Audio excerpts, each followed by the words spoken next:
혹시 여러분은 MBTI라고 들어보셨습니까? MBTI 아십니까? 네, 우리 다 아시는 것 같네요. 그 일종의 그 유형 성격 유형 테스트로 이제 16가지의 유형을 나누어서 사람을 좀 이렇게 좀 살피는, 이렇게 어떻게 보면 성격 유형 검사 테스트라고 할 수 있습니다. 외향적인지 내향적인지, 감각형인지 직관형인지, 사고를 우선시하는지 아니면 감정에 이끌려서 하는지, 또는 뭐 계획하고 하는지 아니면 즉흥적으로 하는지, 이렇게 해서 사람의 성향을 좀 이렇게 파악해 가는 겁니다. 근데 요즘 직장이나 학교나 또 새로운 곳에서 처음 만나는 사람은 물론이고, 연애 소개팅 자리에서도 사실은 이제 이런 대화가 너무 쉽게 자주 오간다고 합니다. 예를 들면은 나는 T형인데, 분석적인데, 나는 뭐 ESFP랑 좀 잘 맞는다. 당신은 어떤 성향이냐? 이렇게 물어보고 계속 비교하고 점검하고, 또 맞으면 엄청나게 좋아하고 맞다 이렇게 하고. 저희 청년부도 제가 아직도 적응이 좀 안 되는데, 사실 얼마 되지도 않았는데 이 MBTI 가지고 진짜 며칠을 새도 될 것처럼 막 서로 갑자기 친해진 것 같기도 하다가도 막 서로 막 공감도 해주고, 그럴 줄 알았다고.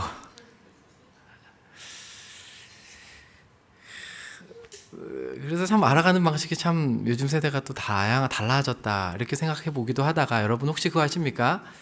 어쨌든 자기가 누구이고 타인을 알아가는 일은 시대마다 있어 왔습니다. 방식의 차이가 있었지, 과거 여러분 전통적인 방식을 한번 생각해 보시겠습니까? 과거는 이제 개인은 곧 공동체와 분리할 수 없는 시절이 있었습니다.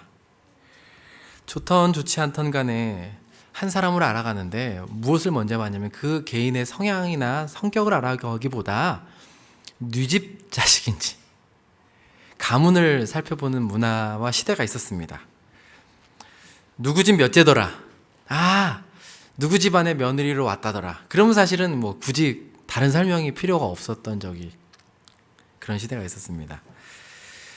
개인보다는 그 속한 가족, 공동체, 그 집단이 건강하다면은 그 개인이 누구이고 간에 사실 건강한 것이처럼 됐었고, 또 그런 집안을 통해서 그 개인의 성격이나 됨됨이들을 우리는 알아가곤 했습니다.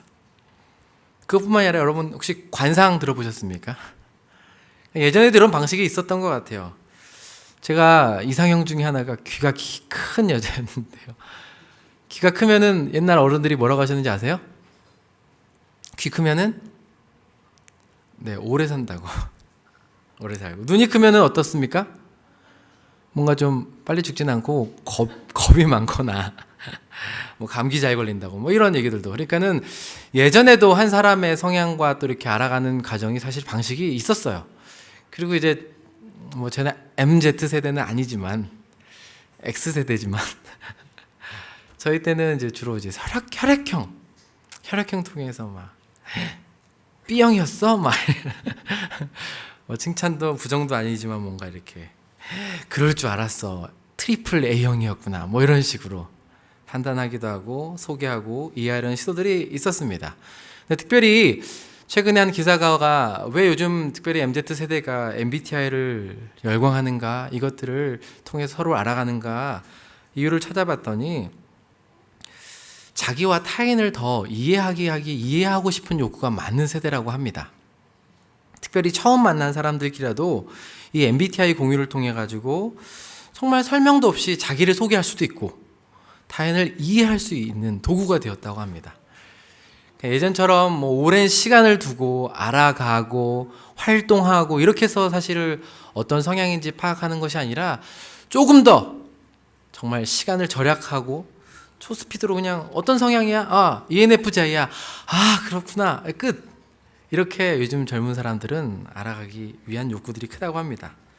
동시에 과거 세대들은 저 사람이 어떤 일을 하는가, 어떤 가족 배경이 있는가, 어떤 상처가 있는가, 어떤 환경인가를 사실 알아가였다면은, 이제 어떤 직업, 가문 이런 것이 아니라 더 순수하게 성격과 본질에 집중하는 세대들이 요즘 세대들의 특징이기 때문에 바로 그냥 성향을 묻고, 뭐 어디 출신입니까? 지역 학교 이게 사실은 중요하지 않고 오히려 그 한 사람 개인에 집중하는 세대가 요즘 세대들의 특성이라고 합니다. 어쨌든 제가 말하고 싶은 바는 이전이나 요즘이나 방식은 조금 달라졌지만 사람이 사람을 만나고 알아가는 건 동일하고, 그런 사람들끼리 더 깊이 관계 맺길 원하고 또 자기를 드러내고 소통받길 원한다는 겁니다. 맞습니까, 여러분? 근데 여러분, 이런 질문 해보셨습니까? 하나님의 MBTI는 어떤 성향일까? 하나님은 어떤 기질이실까? 제가 다는 알 수 없지만 하나님은 분명하게 J일 것 같습니다. 우리가 다 알 수 없지만 그분은 계획하시고 그 계획을 친히 이루시는 분이시기 때문에 그렇지 않을까 싶습니다. 우리가 너무 사랑하는 하나님, 우리와 동행하길 원하는 하나님, 그분이 누구신가를 알아가는 것은 사실은 이렇게 어떤 특정한 유형으로만 알 수가 없습니다. 우리는 기본적으로 그분의 성품을 기록된 말씀을 통해서 알아가고 배워갑니다. 동시에 또 성경에 나타난 사람들, 또 이 시대를 살아가는 사람들 하나님께서 어떻게 다루시는가를 경험적으로 배워가면서 우리는 하나님이 이러신 분이신 것을 알아갑니다. 그것은 매우 신비롭고 지혜롭고 우리가 다 헤아릴 수도 없습니다. 그런데 공통적인 사실이 있다면, 하나님께서 어떤 분이신지 또 어떻게 세일을 행하시는지를 알아가는 공통적인 사실이 있다면, 그것은 하나님께서는 사람을 택하시고 부르셔서 그 부르신 사람들을 훈련시키고 다듬으셔서, 그리고 그 사람들을 또 사명을 주셔서 보내심으로써 어제나 오늘이나 하나님께서는 지금도 일하고 계신다는 사실입니다. 그 대표적인 사람이 오늘 본문의 다윗입니다. 사실 사무엘상 16장을 살펴보면은 초대왕 사울은 불순종으로 인해서 하나님께 버림을 받습니다.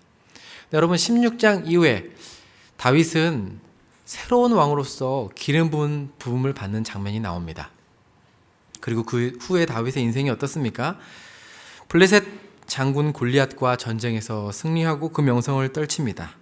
뿐만이 아니라 사울의 딸과도 결혼해서 사실은 왕의 가문이 됩니다. 더 나아가서 사울의 가장 하나 귀한 아들 요나단과 또 절친이 되어서 생명을 나누는 사이가 되어서 어쩌면은 그의 인생이 남부러울 것 없이 걸어가는 것 같습니다. 하지만 그때부터 특별한 훈련과 고난이 시작됩니다. 다 아시는 것처럼 사울이 다윗을 질투하고 시기하기 시작합니다. 이전까지는 다윗이 궁정에서 사울이 어려울 때 음악을 들려주고 충성심을 보여주면은 그나마 생명을 유지할 수 있었는데, 점점 이런 차원을 넘어서서 사울은 다윗을 죽이기 위해서 모든 힘을 다 쏟고 어떻게 보면 그 나라의 군사력을 동원하면서 다윗을 죽이고자 합니다. 그리고 오늘 우리가 읽은 이 21장은 드디어 그 궁을 떠나서 험난한 여정이 시작되는 바로 그 장면이 오늘 본문입니다. 이 사울의 어떻게 보면 위협과 죽이려는 그 두려움은 자연스럽게 다윗으로 하여금 내가 어디로 피할 수 있을까를 생각해 보게 합니다. 안전한 곳을 찾습니다. 그렇게 찾은 곳이 오늘 본문에 어디라고 이야기하냐면 바로 가드왕 아기스에게로 피합니다. 근데 여러분, 가드가 어디입니까? 가드는 블레셋의 대표적인 5도시 중 하나입니다. 말하자면 블레셋은 이스라엘 백성의 적군입니다. 지금 피하다 다윗이 적의 나라로 피신을 하는 겁니다. 목숨 건지고자 두려움 가운데 가드로 지금 다윗이 피합니다. 동시에 이 가드가 골리앗의 고향이기도 합니다. 그러니까 바로 앞에서 사실 사울을 피해서 노브로 향해서 지금 도망쳐 가는데, 거기서 제사장에게 거짓말을 하면서 칼을 하나 받습니다. 21장 초반부에 보면은 그 칼을 하나 받는데, 무기를 하나 받는데, 그 무기가 뭐냐면 바로 자신이 골리앗을 죽일 때 쓴 칼입니다. 골리앗에게서 칼을 꺼내서 골리앗의 목을 베는데, 바로 골리앗 자신의 칼을 가지고 지금 어디로 도망가냐면은 바로 그 자신의 대적의 땅으로 도망가는 형국입니다.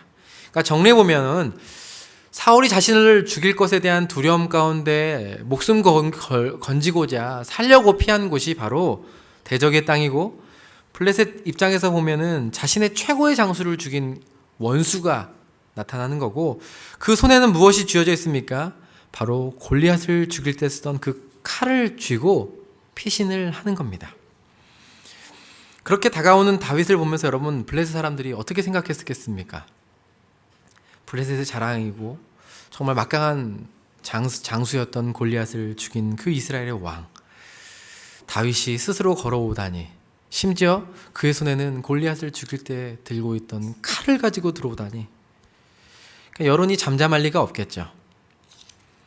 다윗이 이렇게까지 하면서 적국으로 피한 목적이 어떻게 보면 정치적인 망명인지 또는 다른 목적이 있는지는 사실 분명하게 본문에 나와 있지는 않습니다. 하지만 분명한 것은 사울이 자신을 죽이고자 하는 마음 가운데, 그 두려움 가운데 자신을 신분을 숨기고 속이면서까지 저기 가면 안전하겠지 라는 마음으로 피한 곳이 바로 블레셋 땅이었다는 것입니다. 그렇게 숨은 다윗. 그런데 그런 다윗을 블레셋 백성들이 알아보고 이렇게 이야기합니다. 12절에 보니까 가드 왕 아기스를 매우 두려워했다라고 이야기합니다. 그러니까 다윗은 사울을 두려워하면서 피했는데 또 그곳 가서서 느끼는 감정이 뭐냐면 바로 그 아기스를 두려워했다고 합니다. 그러면서 한 행동이 뭐냐고 보니까 13절에 바로 침을 수염에 흘리고 벽을 긁으면서 미친 척을 하기 시작합니다. 그러니까 정말 충격적인 일을 하고 있는 겁니다. 당시 미친 사람은 뭔가 터부시해가지고 해치지 않은 관습이 있었는데, 지금 다윗은 두려움 가운데 위기를 모면하고자 하는 행동이 뭡니까? 바로 미친 척 하는 겁니다. 마치 이 본문을 읽어가면은 자기 목숨 건지겠다고 적군에게 피할 뿐만이 아니라 그 앞에서 침 흘리고 벽 긁고 미친 척 하면서 사실은 살고 싶어 하는 뭔가 안타까운 한 사람이 등장하는 게 바로 오늘 본문의 다윗입니다. 이 사람이 정말 우리가 알고 있는 그 다윗이 맞는가? 아니, 조금만 앞서 봐더라도 내게 정말 창하고 칼이 없더라도 여호와의 만군의 여호와의 이름으로 달려갔던 그 다윗은 도대체 어디 갔는가? 이 사람이 정말 그와 동일 인물인가? 의심해보지 않을 수가 없습니다. 지금 이러한 사건을 통해서 오늘 본문이 주도적으로 표현하고 있는 다윗의 심정이 무엇이냐면, 어떤 감정이냐면 바로 두려움이라고 이야기합니다. 12절에도 보면은 다윗이 심히 두려워했다고. 그의 마음 가운데 지금 가장 큰 마음이 두려움이었다라고 이야기합니다. 앞서 얘기했던 것처럼 사울을 두려워해서 피한 곳도 적군의 땅이요. 그 아기스 앞에서도 사실은 두려워해서 그가 한 행동이 바로 이렇게 침을 흘리고 미친 척 하는 두려움입니다. 이 두려움은 단순히 무서워서 오는 게 아니라 어떻게 보면 생명의 그런 존재적인 위협과 두려움입니다. 그리고 이런 두려움이라면 우리 인간이라면 누구나 가지고 있는 두려움인데, 지금 다윗이 보여주는 이 행보는 너무나도 사실은 충격적이고, 그리고 자기를 속이고 거짓을 보이고 정말 행동만 미친 척이 아니라 정상이 아닌 행동으로 지금 그 두려움을 피하고자 하고 있습니다. 여러분, 다윗의 이렇게까지 하면서 살려고 하는 다윗의 심정이, 속마음이 어떠하겠습니까? 내가 정말 미친 척 해가지고 속여서 살아남은 그 다윗의 심정이 여러분 어떤 마음이겠습니까? 아, 맞아, 내가 이렇게 위기 가운데 임기응변이 뛰어났지, 이렇게 자랑하겠습니까? 아니면은 정말 하나님이 살아계시다면 어떻게 나한테 이럴 수가 있나, 기름까지 부으셨는데 어떻게 나한테 이렇게까지 내가 구차하게 살아가야 되는가 라면서 낙심했을 수도 있을 것 같습니다. 그런데 오늘 이 본문은 다윗의 그러한 감정보다는 이런 두려움 가운데 자신이 선택한 이 다윗의 모습을 보면서 어떻게 보면은 이상적인 나라의 왕으로서 다윗이 아니라 바로 이것이 인간이구나라는 것을 더 적나라하게 드러내 보여줍니다. 사실 인간이라면 누구나, 다윗뿐만이 아니라 우리에게 이런 생존의 존재의 위협이 닥치면 누구라도 다윗이 했던 것보다, 아니 그보다 더 심한 것을 할 수 있는 사람이 바로 우리 존재고, 다윗도 우리와 다르지 않은 선택을 하는 것뿐이라고 오늘 본문은 가르쳐줍니다. 한번 생각해 보십시오. 우리도 인생의 여정을 걸어가면서 늘 자주 끝없이 마주하고 싸우게 되는 게 이런 두려움 아니겠습니까? 지난 2년간 코로나로 인해서 사실 조심한다고 조심하지만 또 어떻게 보면은 요즘 더 유행이 되면서 걸려오는 두려움. 내가 걸리는 것도 두렵지만은 또 누군가에게 폐를 끼치는 것 아닌가 하는 두려움들. 취업을 준비하는 청년들은 어떻습니까? 이것만 보고 정말 달려왔는데 이렇게 해서 보장되지 않으면 어떡하되나? 잘할 수 있을까? 또 여기서 실패하면 어떻게 하나? 우리 학생들은 어떻습니까? 제가 청소년들도 요번에 같이 또 정말 10년 만에 청소년들을 보면서 제가 저때 사실 느꼈던 감정들도 이렇게 불쑥불쑥 드러나기도 하고, 어떻게 보면은 교육 시스템도 많이 달라지고 환경도 달라졌지만 우리 아이들 마음 가운데도 끊임없는 두려움이 자기 신을 파고들고, 걔는 누가 그렇게 시키지도 않았는데 이걸 다 내가 못하면 어떡할까? 우리 학생들도 이번에 수련회를 겪으면서 보니까 가장 큰 두려움이 이 학원 숙제를 못해가면 어떡할까? 뭐 그게 두려움이냐? 우리는 어른들이 그냥 툭툭 치고 넘어갈 수 있는데 우리 아이들에게는 큰 두려움이라고. 내가 잘하고 있는지, 또 남들보다 뒤처지지 않을까 하는 두려움. 이게 학생들 뿐이겠습니까? 자녀를 키우는 우리 학부모님들은 어떻습니까? 내가 부모로서 정말 잘하고 있는가? 최선으로 내가 이 아이를 위해서 해주고 있는 건가? 사실 그보다 더 할 수 없는데도 많은데도 불구하고 내가 못하고 있는 건 아닐까? 이 아이의 미래를 어떻게 내가 책임질 수 있을까? 이런 두려움. 어떻게 보면 이 사회는 가진 자가 더 갖게 되는 승자 독식의 사회임에도 끊임없이 자기 존재를 뭔가 증명해내야 되는 이 불안감들. 우리 사회생활하는 우리 성도님들 동일한 거 아니겠습니까? 끝없는 경쟁 가운데 사실 비교가 아무 의미 없다는 건 알지만 사실 그렇게 하지 않으면 뭔가 살아남을 수 없다는 마음 가운데 이런 현대인들의 지배적인 감정이 어쩌면 이 두려움 가운데 애써 우리는 무관심한 척 또는 다른 데로 관심 돌리면서 살아가는 건 아니겠습니까? 이처럼 생존을 위협하는 두려움 가운데 여러분 어떻게 하시겠습니까?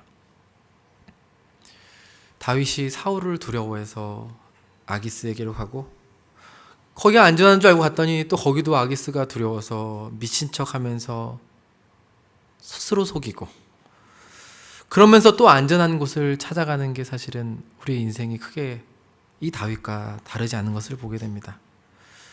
여러분은 이 두려움이 엄습해 올 때 어디로 가십니까? 누구를 찾으십니까? 누가 생각나십니까? 무엇을 하십니까? 어떤 분에게는 그 피난처가 전문가일 수도 있습니다. 나를 도울 수 있는 전문가. 또 실제적으로 도움을 줄만할 어떤 능력의 자본가일 수도 있고, 어떤 분들에게는 더 좋은 학교를 가면, 여기에 들어가거나 취업을 하면, 저쪽으로 이직을 하면, 이것저것도 아니면은 그냥 이것도 저것도 잊고자 도박이나 게임이나 다른 약물들 쾌락에 빠져서 자기 자신을 그 두려움에서 벗어나고자 합니다. 다른 나라로 이민을 결정하기도 하고, 때로는 이 두려움이 너무나 커서 자신의 생명을 극단적으로 끊어버리면서 피난처로 삼는 사람들도 있습니다. 아무리 과거에 비해서 현대 문명과 과학기술이 발전했다고 하지만 각자 자기에게 찾아오는 이 두려움을 해결하는 방식들은 어쩌면 이 다윗의 때와는 크게 다르지 않는 것 같습니다. 저거 하면은 좀 나아지겠지. 이렇게 하면은 내 삶이 좀 더 안전해지겠지. 저분에게 가면은 나를 건져 줄 수 있을 거야 라고 생각하는 그 피난처. 그곳을 안전하다고 생각하고 의지하고 행동하지만 정작 그곳은 피난처라기보다 늘 거짓과 속임이고 자기 기만이고, 끊임없이 우리도 다윗처럼 미친 척하지 않고는 살아갈 수 없기 때문에 하는 선택들. 어쩌면은 우리 모두가 이렇게 미친 척하지 않고는 살아갈 수 없기 때문에 이게 마치 정상이고 당연하다고 또 착각하며 살아가는 건 아닌가 생각을 해보게 됩니다.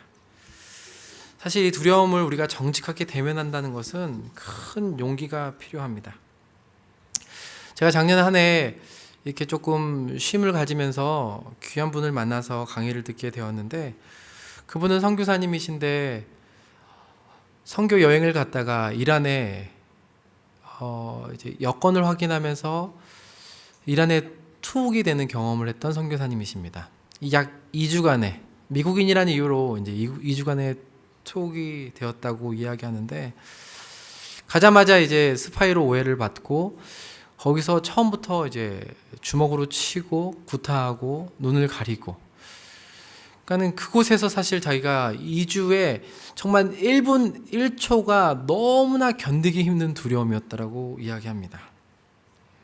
물 한 모금도 마시지 못했는데 너무나 긴장이 되고 두려워서 15분마다 화장실을 가야만 했고, 뭔가 아무런 반응이 없고 자기를 때리지 않으면 그 1분 1초마다 너무나 1시간 같은 시간들을 보냈다라고 합니다. 사실 우리는 그런 모든 경험들을 해보지 않았지만 이런 생존을 위협하는 두려움 가운데서 버틸 수 있는 사람들은 아마도 아무것도 없을 겁니다. 근데 이 선교사님이 그런 두려움 환경 가운데 이제 독방으로 들어가게 되어서 사실은 이제 수감이 되었는데, 그 독방에서 너무나 두려움이 엄습하고 하나님이 사실은 함께 하신다는 것을 알면서도 불구하고 이 두려움을 어떻게 할 방법이 없어서 결국 그가 선택한 방법은 스스로 목숨을 끊는 게 이 두려움에서 해방되는 것이라고 생각하고, 작은 세면대가 있었는데 옷을 풀러서 어떻게 자기 목숨을 끊을지를 생각하고 이 두려움에서 벗어날 길을 기다렸다고 합니다.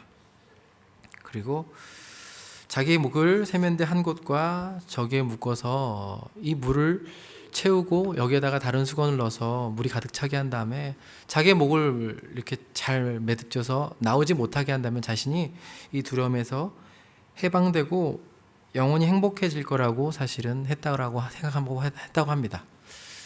그렇게 1차 시도를 했는데 갑자기 숨을 쉴 수 없으면서 너무나 겁이 나서 이렇게 되게 되었다고 합니다.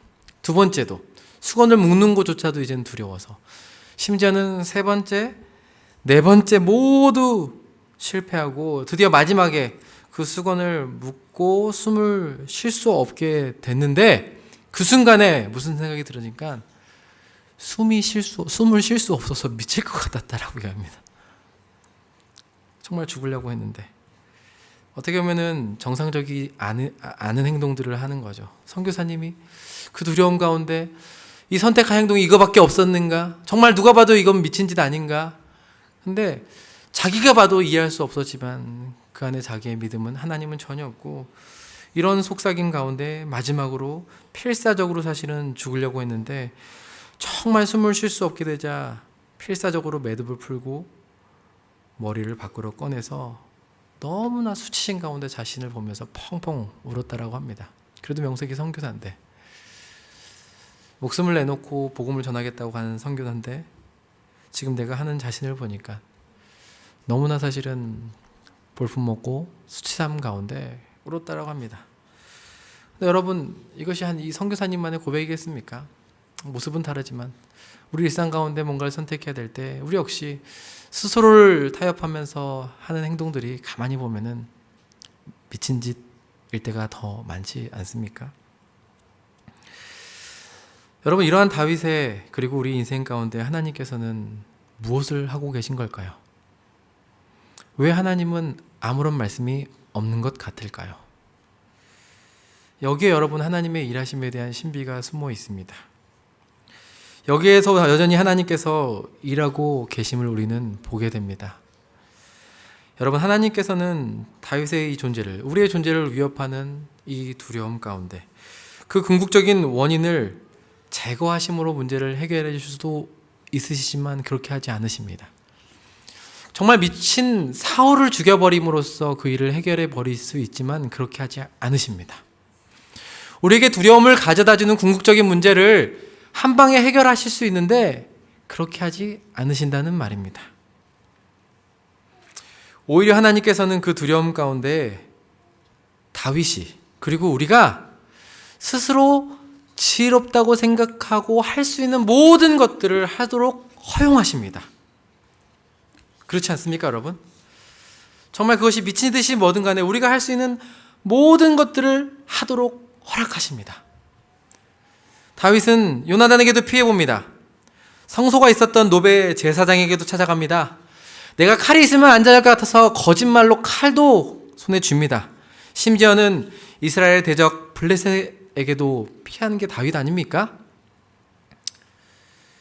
하나님께서 지금 이 다윗이 하나님의 백성이고 기름 부은 자로서 마땅히 하지 말아야 할 죄악들을 행함에도 잠잠하신 것 같습니다. 거룩해야 할 성소에서 거짓과 기만으로 제사장을 속이고 거짓을 일삼고 오히려 블레셋을 의지하고 그 이방원 앞에서 이스라엘 왕이라고 기름 부은 사람이 미친 척 해서 살아남으려는 그것들. 그런데 하나님께서 즉각적으로 심판하시거나 저주하지 않습니다. 오히려 네가 진짜 미친 척 해야지만이 살아가겠는가? 왜 나를 의지하지 않는가? 꾸짖지 않으십니다.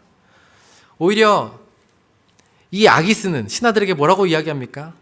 너희들은 미치광이가 부족해서 이 자를 데려왔느냐 꾸짖지 않습니까?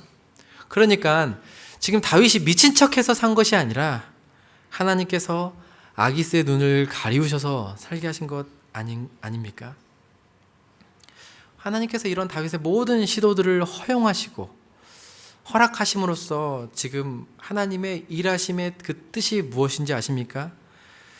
그것은 마치 누가복음 15장에 나오는 우리가 잘 아는 그 탕자의 아버지 마음과도 같습니다. 유산을 미리 달라던 그 둘째 아들, 그 어이없는 요구를 허락하는 그 아버지의 마음. 아버지 입장에서는 그 철없는 아들의 요구 얼마나 무례한 것인지, 또 그렇게 그 돈을 가지고 나간 결과가 어떠할지도 알지만 허락합니다. 왜 그렇습니까? 그 이유는 그 시간이 그 아들에게 꼭 필요한 시간이기 때문에 그렇습니다. 그 시간을 거쳐야지만이 자신의 실체를 정직하고 적나라하게 볼 수 있기 때문에 그렇습니다. 아버지로서는 너무나 안타깝지만, 그렇게 하면은 망할 거를 알지만 그래도 허락합니다. 그 아들의 삶이 어떻습니까? 잘 아는 것처럼 그렇게 당당하게 유산을 요구하면서 갔지만 집을 나갈 때와는 다르게 모든 돈을 탕진하고 먹을 거 없어서 그 돼지가 먹던 거 먹으면서 자신이 진짜 누구인지를 보게 되지 않습니까? 그때 정말 자신의 실체와 형편을 깨달은 그 둘째 아들이 한 고백이 무엇입니까? 누가복음 15장 18절 19절인데 우리 같이 한번 읽어보겠습니다. 네, 같이 한번 읽겠습니다. 시작. 내가 일어나 아버지께 가서 이르기를 아버지 내가 하늘과 아버지께 죄를 지었사오니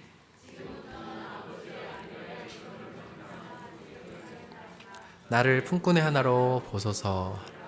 아멘. 나갈 때는 그렇게 당당했던 그 아들이, 아버지 밑에 있을 때는 자기가 누군지도 모르며 살았던 그 아들이 밖에 나가서 사실 진짜 자기가 누구인지를, 아버지를 떠난 자기가 누구인지를 알게 되지 않습니까? 다윗도 마찬가지입니다. 하나님께서는 그가 가진 젊음의 민첩함, 능력, 지혜롭고 옳다고 여기는 것들을 다 해봐라 하십니다. 이를 통해 다윗은 스스로 시도했던 그런 모든 것들이, 자기 힘으로 이 두려움을 극복하고 살고자 했던 그 시도들이 얼마나 어리석고 연약하고 무능력한지 자신의 실제를 보게 하십니다. 그리고 더 나아가서 내가 정말 안전하다고 생각하는 그곳, 안정감을 찾기 위해 몸부림쳤던 그 모든 시도들, 내가 똑똑하다고 여겼던 그 시도들, 그러면서 모든 시도들을 한 후에 뭐라고 고백합니까? 아, 진정한 피난처는 사람에게 없구나. 하나님만이 유일하고 진정한 나의 피난처 되시구나.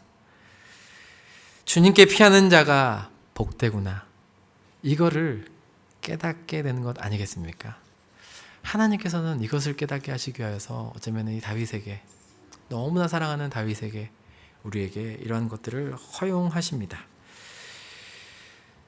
다윗이 도망치고 유리하면서 굴에서 지었던 시로 잘 알려진 시편 142편에서 다윗은 여호와께 부르짖으면서 이렇게 고백합니다. 시편 142편 4절인데요. 한번 함께 읽어보도록 하겠습니다. 시작. 오른쪽을 살펴보소서. 나를 아는 이도 없고 나의 피난처도 없고 내 영혼을 돌보는 이도 없나이다. 마치 아까 읽었던 우리 누가복음 15장의 그 둘째 아들 고백과 비슷하지 않습니까? 다윗은 정말 오른쪽 왼쪽 다 살펴보고 피난처를 찾았습니다.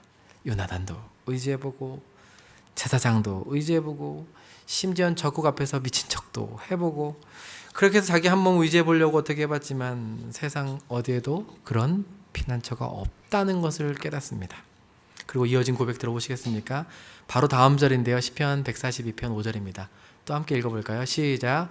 여호와여 내가 주께 부르짖어 말하기를 주는 나의 피난처시오 살아있는 사람들의 땅에서 나의 분기시라 하연. 아멘. 사실 다윗이 이전에도 피난처라는 이 단어를 모르진 않았을 것입니다. 그런데 이 모든 자신의 실체를 대면하고 고백하는 여기서 말하는 이 피난처라는 표현은 이전에 알던 단어가 아닙니다. 바로 이 긴 시간을 통해서 머리에서 삶으로 체험된 단어고 하나님을 향한 신앙 고백입니다. 이번에 지난주까지 해서 어린이부, 청소년, 또 우리 미취학 성경학교가 은혜 가운데 마쳤습니다. 기도에 얼마나 참 감사한지 모르겠습니다. 사실 제가 모든 수련의 은혜들이 너무 큰데 저는 청소년부 담당이기 때문에 청소년부에 주신 은혜들을 잠깐 나누면 사실 청소년부는 정말 두려움 그 자체였습니다. 10년 만에 해보는 이 청소년부 수련회에 대한 제가 감이 하나도 없었습니다. 뿐만이 아니라 저희가 우리 사랑하는 청소년들이랑 마음은 있는데 정말 외부로 나가고 싶은데 갑자기 코로나 확진자들이 늘어나고 심지어는 저희가 외부로 이제 가려고 정했는데 저희 우리 부장 집사님도 코로나 확진, 우리 선생님도 코로나 확진, 또 우리 학생들도 코로나 확진. 이러면서 이걸 지속 가야 되나 말아야 되나 막 우리 두려움이 막 날마다 막 저를 쫓아오는 것 같았습니다. 결국 외부로 가는 일정을 취소하고 내부로 시작해서 뭐 평안이 온 것도 아닙니다. 일단 내부로 하기로 했는데 외부로 나가면은 물놀이도 할 수 있고 나가서 할 수 있는 게 더 많은데 정말 내부로 해야 되는데 또 우리 처음으로 하는 이 수련회를 뭔가를 우리 아이들에게 주고 싶고 마음은 있는데 우리 안에 마음에 채울 수 있는 능력이 없다는 것을 보게 되니까 너무나 두려움이 컸습니다. 이것도 해보고 저것도 해보고 이것도 하면 좋겠는데 과연 될까? 장소도 사실 또 우리 어린이 부서와 겹쳐가지고 또 금요일은 여기서 쓸 수 있지만 또 다른 데는 외부를 찾아야 되는데 어디를 가야 되나? 대관을 해야 되나? 우리 안에 막 두려움이 엄습해 올 때 정말 어쩌면은 제 생에 또 우리 선생님들과 함께 시도해 볼 수 있는 시도들은 다 해본 것 같아요.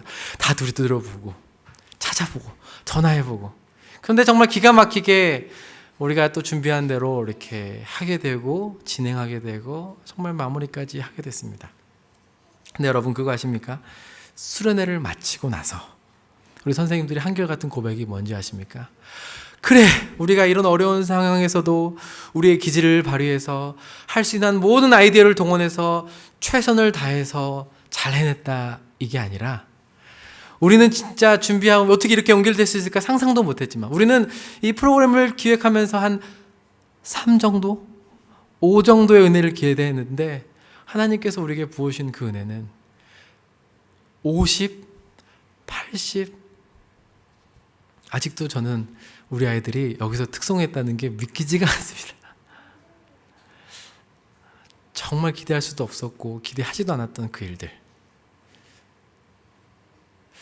한 분 어머니께 들었던 고백인데 코로나 때문에 특송은커녕 아이들이 예배하고 찬양하고 말씀 듣는 것조차도 보지 못했는데 이번에 아이들이 자녀들이 이렇게 특송하는 것만 보더라도 사실은 눈물이 나더라고.